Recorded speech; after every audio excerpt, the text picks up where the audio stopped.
Welcome back to We Do the Heavy Lifting. I'm your host, Dr. Jenna Yentes, and today we do 300. Woohoo! It is our 300th podcast. As you know, if you've been listening to us for a while, we used to be the Sports Medicine Podcast. We rebranded as We Do the Heavy Lifting, but we kept the numbers going. And so we're really excited about this. Now, We Do the Heavy Lifting is sponsored and run by the Huffines Institute of Sports Medicine and Human Performance at Texas A&M University.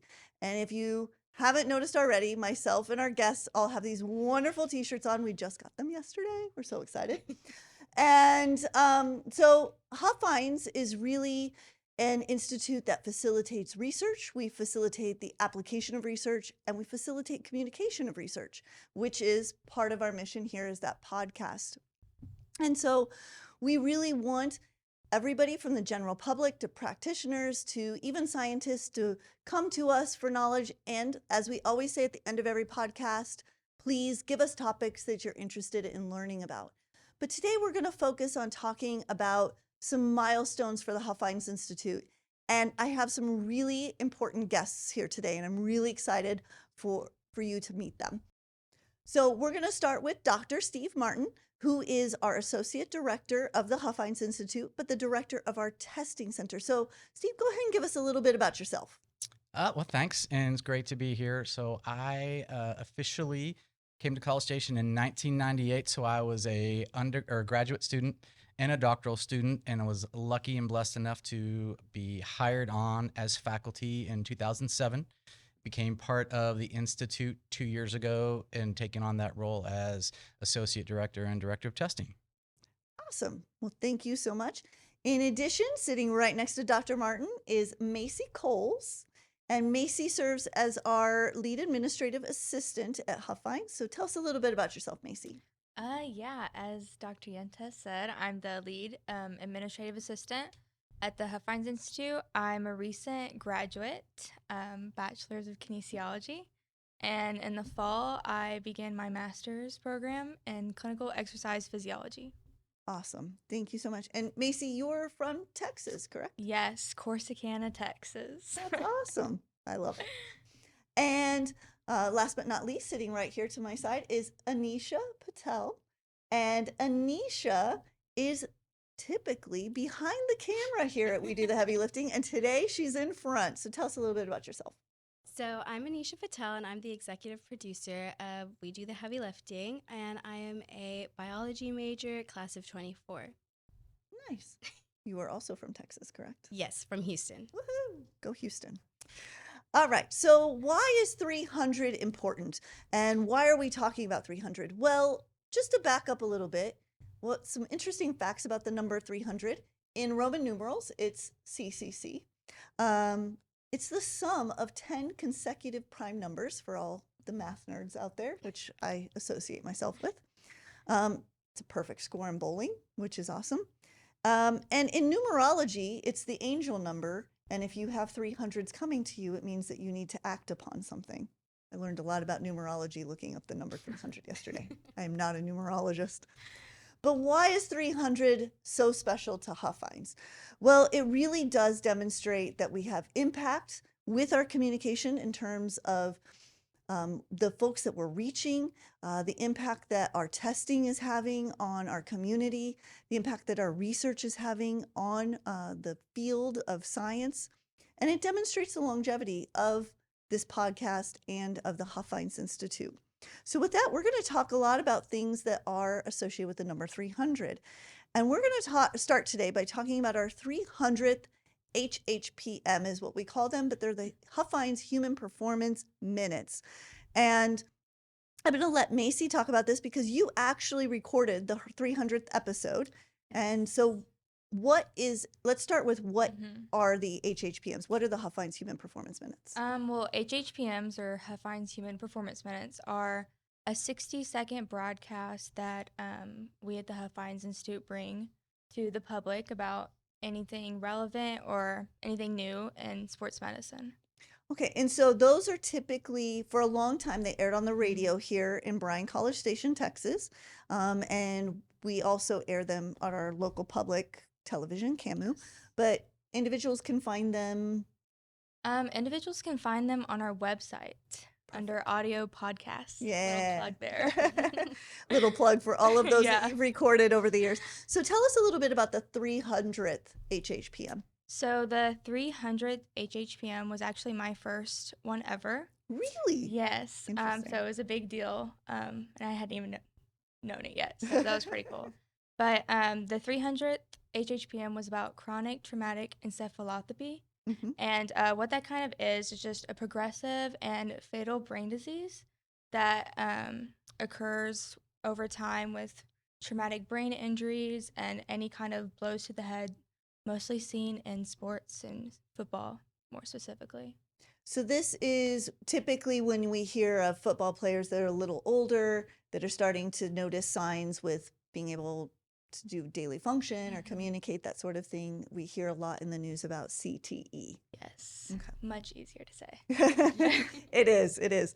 I think we've all practiced that word many times today, so there's no shame in that. So, Macy, when you were learning about the HHPMs and how to do that process, how do you come up with those topics? How do you generate those ideas, I guess? So HHPMs are actually the first thing all Huffines volunteers and employees are tasked to do. So it's the very first thing you're kind of introduced to. And what's funny is Anisha's sister, Nikita, was actually the one who taught me how to do HHPMs. And then I turned around and was able to teach her the same a year later. So, That's really interesting. Yep. So, Anisha, this is sort of a family business working at Huffines. It is. I think it is. I showed up on Anisha's first day and I thought Nikita was back. It's very true. It's very true. They do look a lot alike. so. Sometimes I'm called Nikita still. Yeah. Well, Nikita, if you're listening, you've left a legacy for us here at Yes. Huffines. All right. So not 300, but we do something every year called the Huffines discussion, and I know everybody's been a part of it at some point in time. And we haven't had 300 Huffines discussions yet. This year we're doing our 13th, which we're really excited about. But I wanted to talk about our 30th Hilliard discussion speaker. And I had to go back and count them all in the order that they were to figure out who is number 30. And our 30th Hilliard discussion guest was during our fourth Hilliard discussion. So this is an annual event where we bring speakers in from all over, internationally, nationally, and they talk on a theme of their research. And lately we've been trying to center them around one theme. In the past, they just talked about whatever the research was. So back in HD4, it was Kevin Guskowitz, and Dr. Guskowitz is from the University of North Carolina, Chapel Hill. He's been there since 1995, and fun fact, he's currently the chancellor of UNC Chapel Hill. And he's also a co-director of a sport-related traumatic brain injury research center. He is a concussion specialist. He's done quite a bit of work in concussion area. And so he is a nationally recognized expert on concussion. So kind of relates back there to your HHPM that you were doing there, Macy.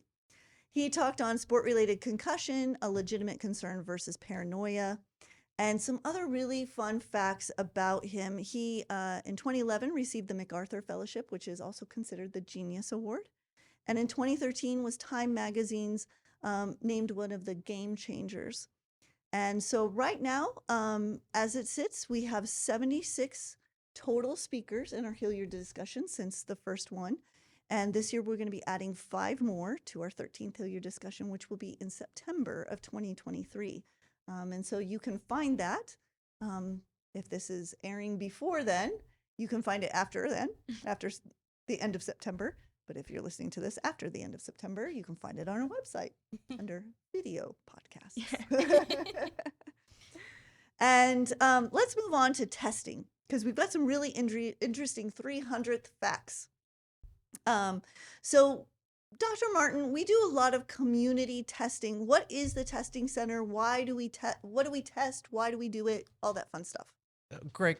So we provide, and I think one of the missions was affordable cardiovascular health and wellness screenings to really anyone and everyone. Now, We have a long-standing history of working with local first responders, but honestly, anybody in the community can come through and be evaluated for risk factors for cardiovascular disease. And so I think it's a way that we can kind of help people become accountable for their own health and give them that information back if they may not have been aware that they have a certain risk factor.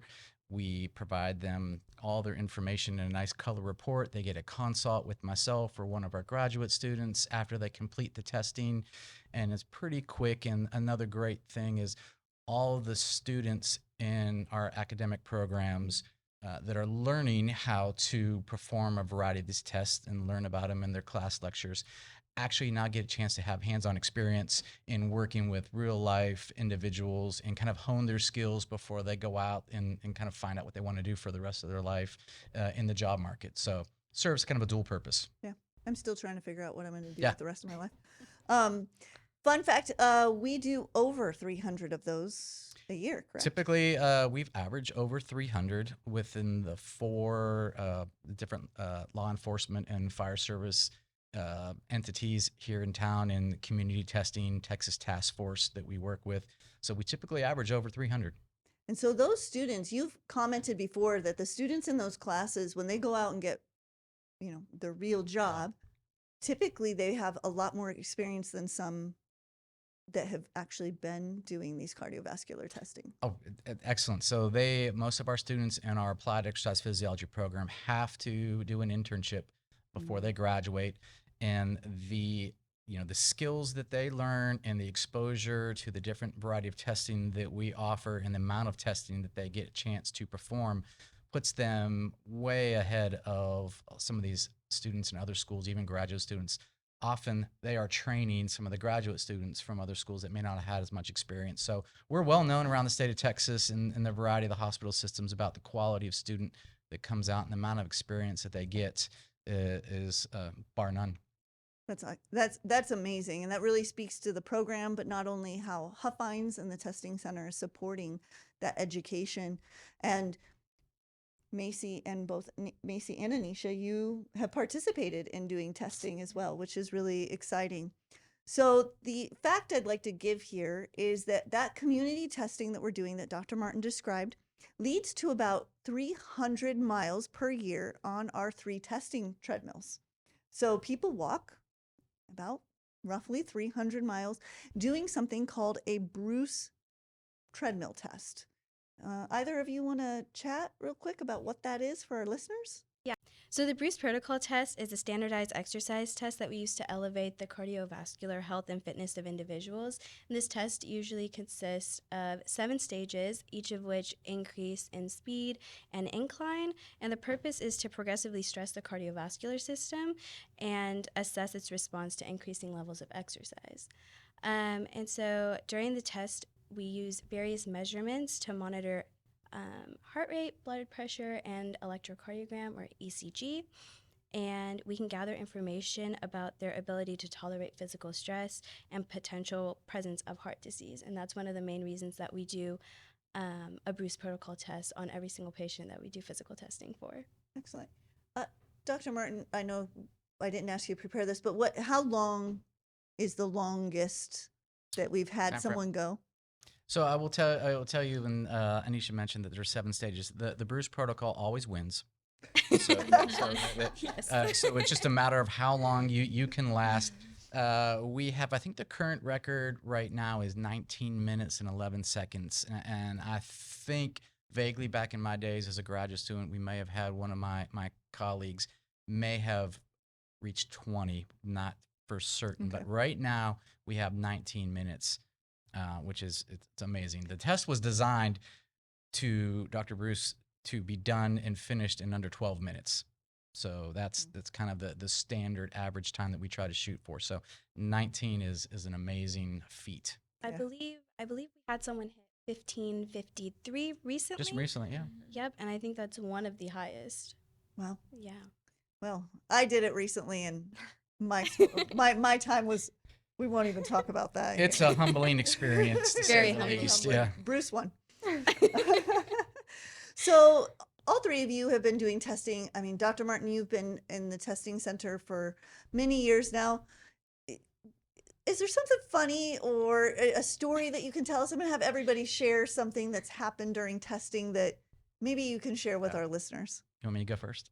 Yeah. So, the test, as Anisha mentioned, requires we monitor EKG or electrocardiograms. That requires putting surface adhesive electrodes on your chest to monitor the heart's electrical activity. In the summer, we typically get one of the local fire departments that comes through. And if guys have very hairy chest, we need to shave certain spots to make sure that those electrodes are on skin to be able to work correctly. Nobody likes to have to shave in the summer. They're waiting, they're planning vacations. My wife doesn't want me to shave at these because there's spots. There's 10 different spots that all over the chest that look awkward. So I will get a little bit of a pushback. And one year we tried to accommodate and place these electrodes on the individual's chest hair without shaving.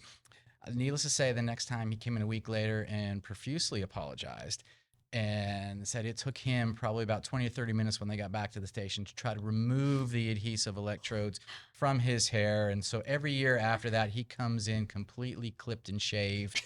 And then started a trend where the fire department are a bunch of jokesters and pranksters. So they will come in and start shaving designs in their chest hair. And so we've had bikinis shaved in their chest hairs. And so maybe we'll try to outdo each other. So I kind of, it's lighthearted moments, and the students eat it up. So the guys are amazing. That's awesome. I thought you were going to say he came back in with the spots anyway. Because he was red. It just pulled the hair off. Oh no. Oh man. It makes me think of what's 40-Year-Old Virgin. 40-Year-Old Virgin, that movie where he gets the waxing done. That's all I could think of when you were telling That's exactly like that. Macy, what about you? What's something you want to share? One of my favorite stories kind of we have, aside from the Bruce Protocol test, I believe last summer the firefighters also participated in force plate testing. You know how that goes.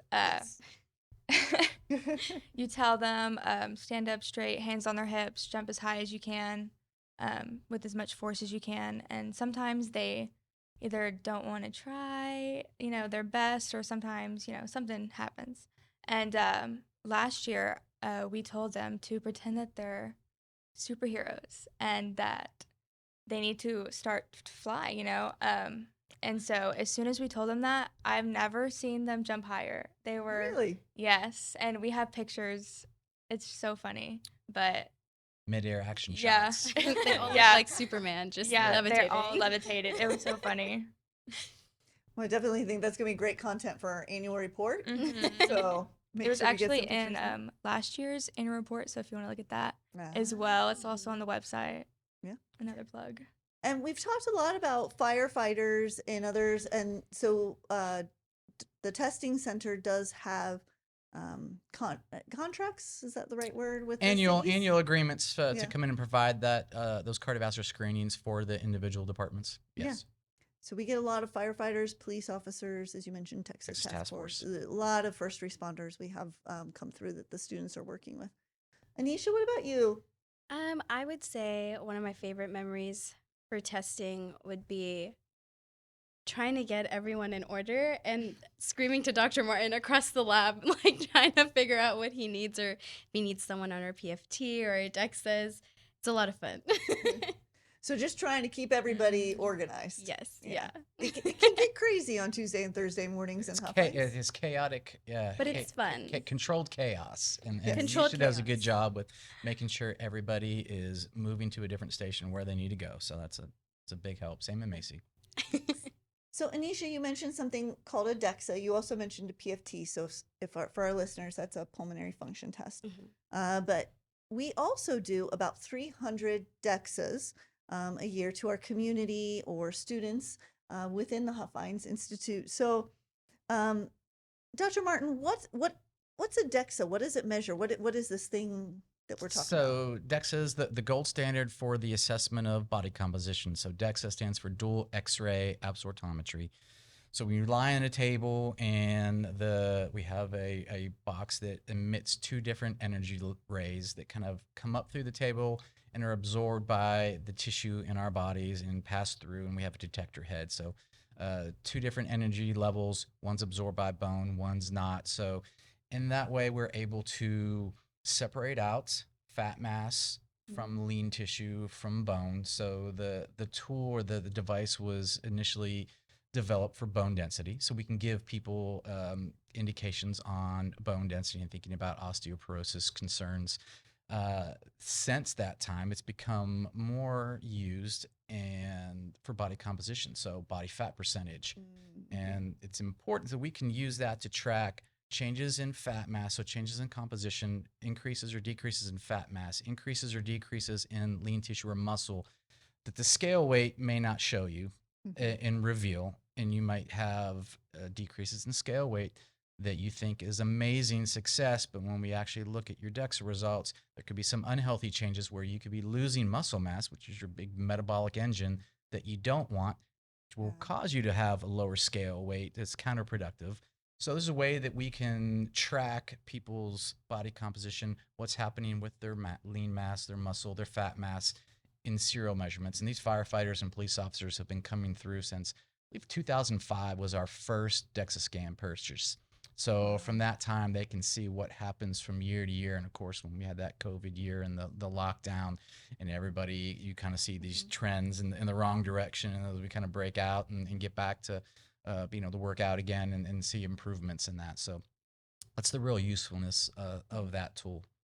And we also, besides the firefighters and police officers, there's just a lot of community individuals that come through as well. Just anybody that's interested can schedule one. Correct. And it's a way, we talked about risk factor for heart disease and what we do with our cardiovascular screenings and thinking about obesity or people wanting to make healthy changes in their body composition. This is the gold standard, the one way to be able to track that. And so we do offer that testing. Awesome. And so Anisha and Macy, you both have had to perform these DEXAs. You've had to run the machine. What's that like? Is anybody scared of it? I mean, it's just you lay on a table and this little thing kind of passes over you. It doesn't look too bad, but. Right. So I know a few people that get a little motion sickness, kind of, just because it's moving and your eyes are closed. There are a lot of people that don't like the results sometimes whenever they see it. Yes. Also humbling, like the Bruce protocol. Yes. DEXA always wins. Yeah. Any stories you want to share about doing DEXA tests? I have one. Yeah. I think Dr. Martin can help me tell it. Yeah. So a lot of people don't realize that the scanner can see everything. So from zippers on your shorts to piercings to plates in your neck and even firearms. Oh. You wanna? Yeah, so when we say everything, it's not as powerful as the TSA scanner, so don't worry about that. But we did have a long time ago a law enforcement individual that came in off duty, and typically we don't let people wear jeans, but he forgot his clothes, so he had jeans on, and he came in. And he was on the scanner, and we're watching as the results come in, and we're looking, and we got down to his waist in his pocket, and I was like, that sure looks like a firearm sitting in his, and he had his kind of the side piece that he doesn't use, and he forgot to take it out of his pocket. So after we finished the scanning, and we showed him, he was like, oh my God, I'm so sorry, I forgot to remove this.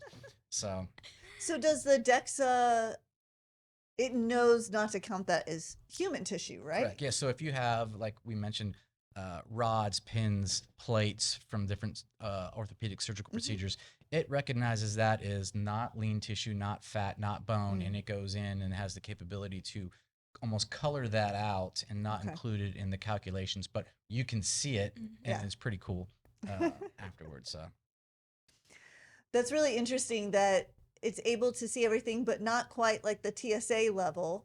But even when it prints it out, you can. Heart, lungs, you can see that. We've had a lot of people that didn't realize that they had scoliosis, and when we get them lined up, and we've had some people that took that results to their physicians, and that kind of helped that. So see some interesting S curves and some spines.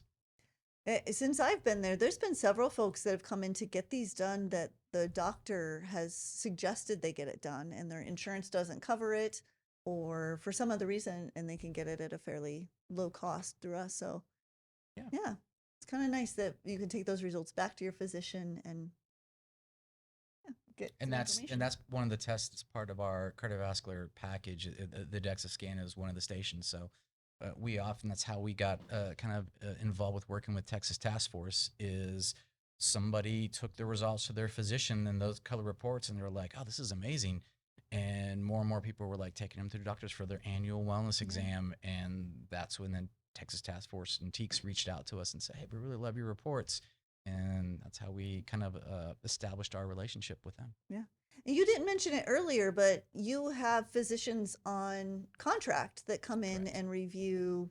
That is another good point. So we, working with our program, we bring in local cardiologists, sport medicine physicians, family practitioners as part of our package for number one, for liability and to be on site while we perform the test, but they get a pre-screen and a post-screening with the physician. So honestly, they have the physician's ear, and we have some long-standing employees of the fire department that they can sit there and talk about any type of health concern that they want when they're in there. They have all their lab work, their blood work that we've done previously, so they can go over that with them. So it's a great program for the individual to come in and be able to discuss those things with the physician on site. Absolutely. And it's convenient. You go through, you do all the testing and you see the physician. And if for the departments as well, and for the individuals, if there is something that needs to be flagged, it's caught early, right? Correct. Yeah. So, so we've talked a little bit about how Huffines facilitates communication, our HHPMs, our podcast, our Hilliard discussion, how we facilitate testing. And we had some fun numbers associated with 300 there. When we talk about facilitating research, I really tried to find something that would make our 300 theme, and I didn't quite make it, but it seems like, over the years, I just want to talk about it really quickly, is that we provide grant opportunities for individuals to perform research. We have grants for faculty or academics to do research. And so far, since we instituted those in 2011, we've given out 25 of those.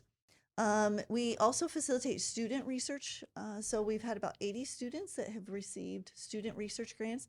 I didn't count the number of travel grants that we have, but we've done a lot of student travel grants. We do typically 10 to 12 per year, and we've been doing all of those things since 2011. So Huffines in and of itself is continuing to do that. It's just nothing has reached 300 just yet. Well, I mean, we started in 2011. True, with the research grant, so it's Right. taken a long time. Huffines itself has been around since 99. Yes. This year at our annual party, we did quiz bowl on Huffines. Does anybody remember what year we were endowed? 2004. Close. 2003. 2003. Well, maybe it's 2008. I think it was 2008. I think you're right. It's 2008. Okay, so I think I won that. I think you did. You did actually win the quiz bowl. So I did. Yeah. Dr. can Martin fact was check no that. help at all. Yeah, I was around during that time. Speaking of quiz bowls, side story, you both, Dr. Martin this year was the president, or coming into being the president of Texas. Current president of Texas American College of Sports Medicine. And the TAXM, as it's called, has a quiz bowl every year, and you two participated this year. Yes, we did. A&M Quiz Bowl. On the same team. Yeah. What is, for our listeners, what is a quiz bowl? Like, how's it work? That kind of thing. Well, I'll go. It's a Jeopardy style kind of game, I guess. And each college brings 1 to 2 teams of 3 people, 3 undergraduate students more specifically. And it's just like Jeopardy, asking any kind of sports medicine question, anatomy question, biomechanics, anything that we may have learned in our degree, they will ask. So I remember you studying for quite a while Yes. Yes. We couple were months. studying for quite a while. I think we started in, January? Close to it? I think we started earlier. The meeting's in Whenever- February. So yeah, the I know meeting's you Oh, guys yeah, I were- think we started in Yeah, yeah. November. Yeah, Oh, we're- definitely. Yeah, from November to February, we were studying for that. Okay. Mhm. And you did okay. Or did you do better than I okay? don't remember. I think we have fifth. I believe. I think we got 11th. 11th. Well, Well, two we teams got- that went. Yeah. We did get two Mhm. teams that went. So Yeah. one team got 5th. I think our team got 10th or 11th. Yeah. But that is because we risked our last question Uh, because we said all or Mhm. nothing. Yeah, we went all Ah. over. Yeah. That's true. You did the double jeopardy. We did do that. Well, we got that one, so we doubled it. Ah. But the last question, we risked everything. Oh, Which that's is right, 'cause okay. in Jeopardy, you do. You get like Yeah. a topic, and then you get to Final choose. Jeopardy. Yeah. Final Yeah. Jeopardy. I remember will that. say, fun fact, since we promote our Aggies, that in 2013, our Aggie team won the Texas chapter. And when you win the Texas chapter, now you go to the national meeting and compete against the other regional chapters across the country. And they actually won that competition. So in 2013, our Aggie team won everything. So Awesome. Well, the threes are coming back. It's Here- not the 300, there but you it is a go. 3. So I'm just wondering if you have anything you'd like to share with our listeners about Huffines or your time working there. Any fun stories or anything you can leave with our. I'm sure there's been some early mornings, late nights editing podcasts or of the such. Anything? Yes, there have been quite a few things. I think every single day walking into the Institute is honestly a different story to be told. Yeah. I remember one day I walked in and I was informed that the basement was flooding. Oh, So I had to get into the basement and figure that out with Dr. Yentes, and that was a very good time for us. I forgot about that. Yeah. I had to we stuck our hands into a Murky water. So for those that don't know, we do have what's called, we have a in-water treadmill. So it is like a small pool and it's a treadmill in there that we can make go. And so in order for that, in Texas, basements are very, very rare, but we have one that's about, I don't know, it's about 6 feet high. I can just stand up, I think, maybe a little taller. And yeah, we had a leak. We That's did. That's right. And then for like 2 weeks, we had to fill the pool every. Yes, Yeah. we did. It was Yeah. a 2-person job because Yeah. if it wasn't, the hose would go everywhere. And I think Yeah. I sprayed myself at least once. Yeah, walking out with a shower. Yeah. That is true, though. I'd forgotten about that. That was questionable water that we were. And then we drained. Then there was a pit that was overflowing, Yes. and we turned something. We figured it out. We looked at the plumbing. We were like, if we turn this, it'll drain a bit. And so then we turned it, and it drained some. And then we were like, we hope we didn't break anything. It was solved for the moment. Yes. That's all that mattered. Eventually, the company came in, fixed it all up for us, so we're good to go now. Macy, how long have you been working in Huffines? I have been at the Huffines Institute for about 2.5 years now. Okay, so you've So, seen quite a a bit. lot. Yes. Okay, Lots of people, lots of changes in the building itself. Just changed everything.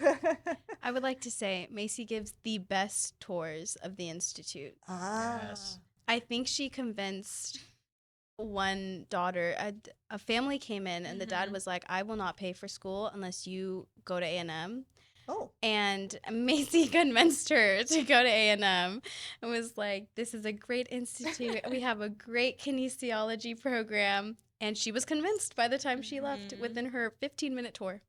I just love showing off the Huffines Institute because whenever I tell people where I work, they're like, oh, I've seen that maybe. And I'm like, well, let me tell you more. Like, I just love showing it off because I feel like more people could really use all we have to offer than they might think. I agree with you, and that is one thing that I've appreciated working in Huffines is that you do feel from Macy and the other student workers and individuals that work there, there's a pride of the Institute and really wanting to share what we do. And so it makes it a lot of fun when you have people that are excited to be working there. What's your favorite part of Huffines that you like to give on the tours, or something that sort of your favorite section? Well, kind of going back to the underwater treadmill, every time I take someone in the HydroWorks room, their mind is blown. They're like, what? What does this do? How can I use it? And I'll turn it on, run it, and they just think it's the coolest thing. And I do too, honestly. Yeah. Um, Have you been in it? Have you like I have actually done been. it? You haven't been on the I've treadmill. done the demo for a couple of showings we've had where we've had people come through the Huffines Institute, see what all we have, but I've never been in it. That's actually a goal before I leave to use We the can get that Take done. advantage of it. treadmill. Yeah. We can get definitely that do done. It's life-changing. I might And never go back. For those of us for those of our listeners that are in the general area, we do offer the use of that to our community as well. You can come in and chat with us. We can give you the details about HydroWorks. Anything else fun, exciting that you'd like to share? Any stories that really? One of my favorite things, actually, about coming into work every day is Dr. Martin's jokes. He always has one ready, Yeah. especially in class as well. He was my professor, and every time he would get That's right. everyone. I forgot about that. You want to tell So, one? I have two. Okay. I had queued up. So there was a Roman emperor who never aged past the age of 19. His name was Constantine. And then for my class, which I reuse this one since it's exercise fitness related. It's my favorite one. And some of the younger kids, I relate to the female rapper Cardi B. And I said, did you know Cardi B's sisters recently got into the fitness industry?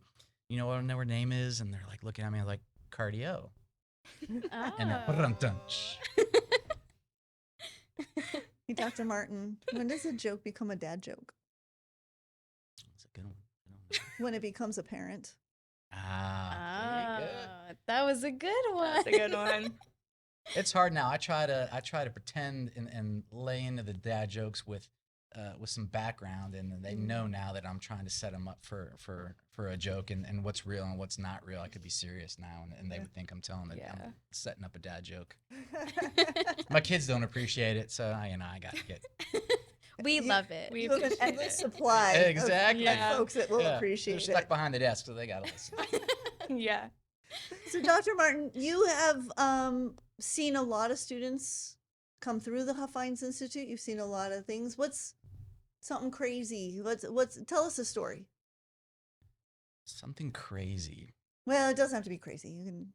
No, I will say. I think the one story that I appreciate about the institute was our recent kind of team bonding that we all did at the end. And this is a little plug for our challenge course and ropes course that we all went out as a group and kind of tackled some puzzles and got a chance to rock climb on the wall and do some rappelling and that as a group. So I think it was a fun kind of bonding experience that we kind of all just sometimes in passing don't get a chance to associate with each other a little bit as much time as we spend together. So that was kind of cool. Both of you shocked me. Really? Yes, you did very, very well. Way better than all of us. What do you mean? And just They didn't. Well, Dr. Yentes scaled the wall. I fell off and then got back and got close, but to my grip and my forearm, I was done. I wasn't gonna get to the. I remember there was a time when I was halfway up the wall that I was like, This isn't happening. this isn't happening. And then I don't remember who was, somebody at the ground was like, you can do it. You got it. And I was Yeah. like, I think. all Yeah. right. I guess If you I say can." so. That was a lot of fun. Anything else that we want to leave with our listeners with? Any other fun facts? We're always looking for. Mhm. We won't have the pleasure of having Anisha and Macy be with us forever as much as we would like to hold on to them. Yes. And Macy's got graduate school. So I think we're always looking for, students who might be interested in Yeah. becoming part of the Institute. So if people watch the podcast and want to end up where these two are sitting, they can reach out to us and look at that. Absolutely. So we're located at Texas A&M University. Texas A&M is in Bryan, College Station, Texas. We're in a great location. We are sort of in the middle of a triangle between Houston, Dallas, and Austin, Texas, for those that aren't familiar with Texas geography, which I'm new to Texas, so I'm still learning.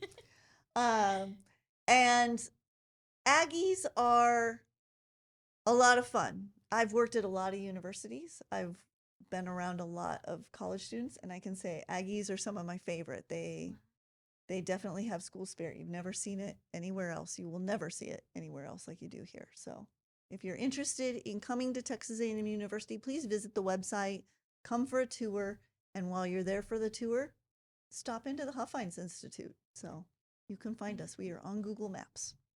So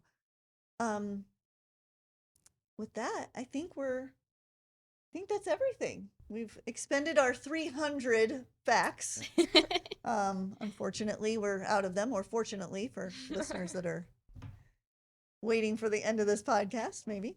So thank you again to our listeners for joining us and listening to us, and for your support over the years. We really appreciate it. And as we always say, if you have a topic or something you'd like to hear more about, please visit us on our website. You can leave a comment there, or you can email us at huffinesinstitute@tamu.edu.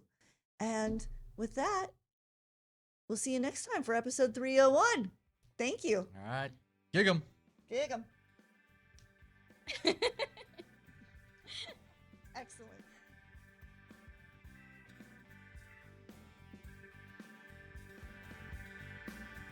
We Do the Heavy Lifting would like to send thanks to Dr. Jenna Yentes, our host, this week's guest, Dr. Steve Martin, Macilynn Coles, and Anisha Patel, Tex Aggs for recording studio, Anisha Patel as executive producer, and Dell Billings for opening and closing credits.